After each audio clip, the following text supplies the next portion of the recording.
De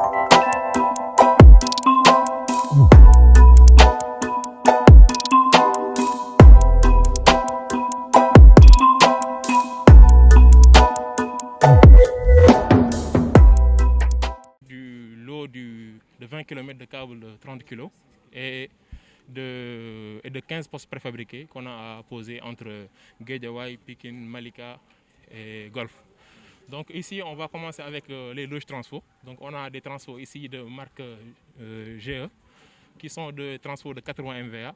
Donc c'est des transfos 90 kg, 30 kg, donc qui vont qui vont être reliés au niveau des câbles qui quittent Pikine.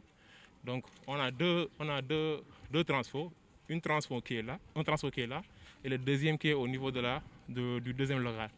Et entre les deux, on a la salle GIS 90. On a commencé depuis environ 1 mois et demi. Donc on avait le superviseur de GE qui est actuellement avec l'équipe de Sénélec, donc l'exploitation. On est en train de faire tout ce qui est test acheté. Normalement, on doit terminer ça demain, Inch'Allah. Et bon, on a tout le matériel qui est là et alhamdoulilah, jusque-là, tout se passe bien. Okay. Et c'est prévu pour être terminé quand? Donc on a prévu de terminer le poste d'ici la fin de l'année et tout ce qui est ligne, parce que c'est la ligne 90 et la ligne 30 qu'on doit être finalisé d'ici février, Inch'Allah, pour mettre en service finalement en février 2022 le projet global. Voilà. La particularité, c'est qu'ici le projet devait être terminé en juin 2021. Malheureusement, avec l'effet Covid, on a eu des blocages sur l'importation du matériel, mais également les équipes qui travaillent sur le terrain ne pouvaient pas venir quitter Maroc pour venir. Donc finalement, on a fait une prolongation de délai de 8 mois, donc de juin à février 2021. Bon, maintenant, aujourd'hui, avec l'évolution vraiment des travaux, on est rassuré que même avant février 2021, on pourra mettre en service le poste. Parce que le poste est presque terminé, il reste juste le réseau souterrain qui est également très avancé. Donc on compte même anticiper la mise en service avant février. Absolument. Donc, comme il le disait, sur la ligne, on est à 85% sur la partie génie civil. Donc on est actuellement sur la partie tirage qui a démarré maintenant depuis presque 1 mois. Et on a aussi les équipes pour la confection des boîtes qui doivent normalement finaliser la phase sur la partie ligne 90 kg. Voilà. Donc je pense qu'on va continuer. Vous voyez là les câbles 90 qui ont été déjà tirés depuis le GIS. Okay. Donc on a juste, il y a l'équipe qui normalement était en train de souder pour réaliser les boîtes extérieures et raccorder au niveau du transfert. Okay. Voilà.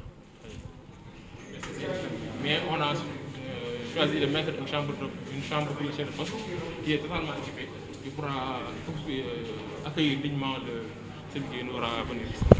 Donc on a ici qui sont déjà installés. Donc il reste juste tout ce qui est raccordement BT avant de finaliser. Voilà. Donc on a ici les toilettes pour les visiteurs. Ici c'est la cuisine. Donc actuellement il reste juste les équipements pour finaliser, donc tout ce qui est chauffe-eau et tout ça. Ici on a la salle de relayage. Donc si vous regardez au fond, vous pouvez venir. Parce qu'on va entrer dans il y a la salle des GIS. Hein? Donc ici on a tout ce qui est protection, donc la protection 90 et tout. Pardon.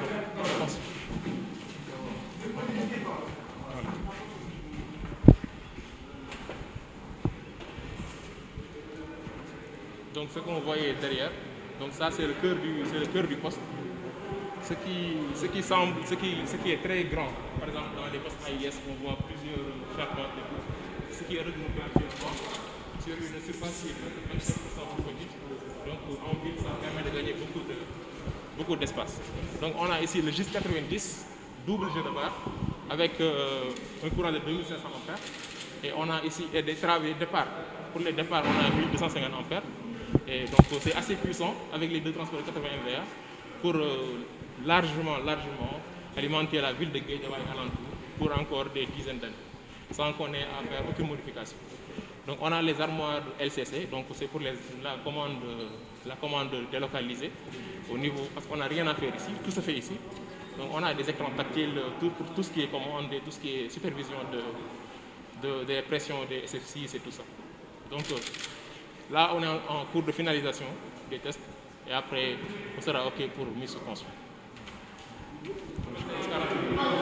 Donc on a ici les cartes chargeurs qui permettent qui fonctionnent en redondance. Si on perd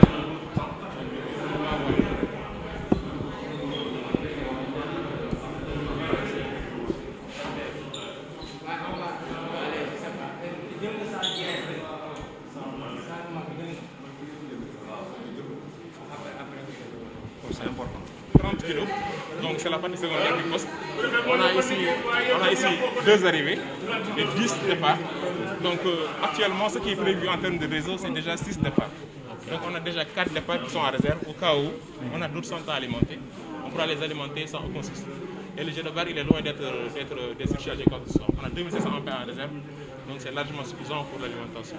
Donc c'est la même structure qui a été installée sur le pôle 2020 aussi. Donc c'est la marque Siemens qui est déjà assez connue en termes de robustesse et de fiabilité. L'avantage ici, on a assez de cellules. En plus des 10 départs, on a les 2 TSA. Et les 2 TSA peuvent être utilisés comme départ.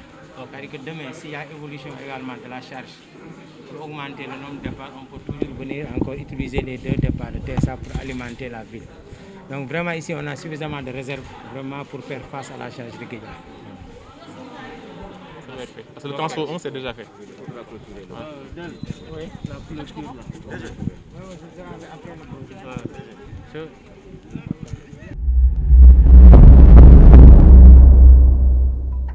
cheetetetet mais yow sawaay yow fu ñu la fekk yaa ngi ci kanamu ordinateur bi wala sa kanamu tablette ba sa téléphone portable lu xew mais damay lire ay information waaw xoolal boo bëgg am ay information yu leer nañ et en temps réel duggal ci www.senegal7.com ay information yu wóor man de maa ngi application Sénégal 7 lépp lu xew dama koy jot ci sama téléphone ci tàng bi te nag application Sénégal 7 am ko yomb na da ngay dugg ci Play Store wala Apple Store nga télécharger ko rek xam li xew ci réew mi ak la xew ci bitim réew te nag dara du la ci umpu. Vous voulez des informations en temps réel? Cliquez sur www.senegal7.com. Sénégal 7, le roi de l'information en temps réel.